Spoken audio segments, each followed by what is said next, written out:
Western Australia has a long and steep tradition with the Inter-Dominion Championship. In fact, Perth is the birthplace of the Inter-Dominion. James Brennan and JP Stratton, both trailblazing Western Australian harness racing officials, are recognised as the fathers of the Inter-Dominion because of their undying efforts and foresight to make the championships a reality. Since the first Inter-Dominion was conducted at Gloucester Park in 1936, the iconic location has hosted more Inter-Dominion championships than any other venue. And the WA fraternity have a wonderful record in the event.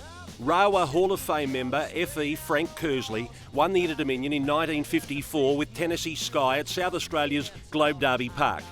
Amazingly, the 1954 win is the famous Kersley family's only victory in the Inter-Dominion. Although Fred Kersley Jr. did go agonisingly close with an unlucky second with Pure Steel in 1976, coincidentally also in Adelaide. One of the most popular local victories came in 1967 in the form of the Phil Coulson trained and driven Binshaw. A relatively unknown horse when the series began, Binshaw's owners secured early odds of 100 to 1. In the gelding's first night clash with the champions Hal Wes, Binshaw left the Tasmanian horse in his dust. 3 nights later, he repeated the win, again over Hal Wes, which saw Binshaw head the list of qualifiers for the $10,000 final. He then made history in the final by blitzing the field to become the first Western Australian bred horse ever to win an Inter-Dominion. And in the run home, the Western Australian people are going berserk when Binshaw went to the line to win it. The mighty San Simeon still holds the Australian record of most consecutive wins, with an amazing 29 in a row.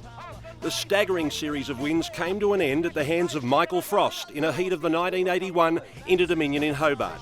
However, like champions do, San Simeon and his trainer-driver Lou Austin bounced back to win an emotional grand final.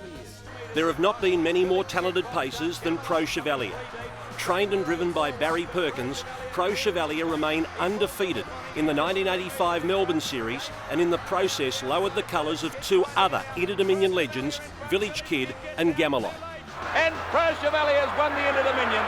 Not too many horses captured the hearts of the racing public like the great Village Kid. After running second in 1985, the horse affectionately known as Willie was near unbeatable the following year as he toyed with his opposition to win the 1986 Inter-Dominion Grand Final at Brisbane's Albion Park. Albion Park was also the venue for another Western Australian Inter-Dominion triumph.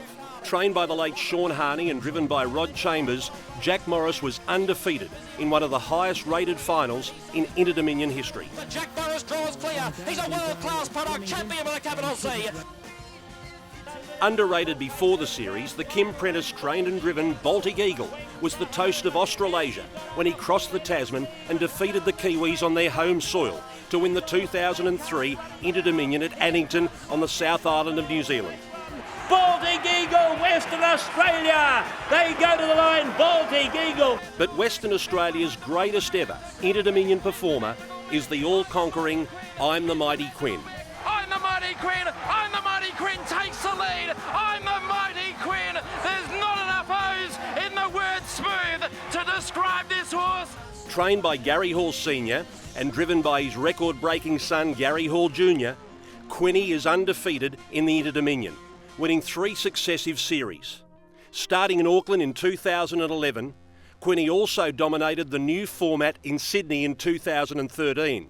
But no doubt his greatest victory was in 2012 when he gave his rivals a start and a beating on his home track of Gloucester Park.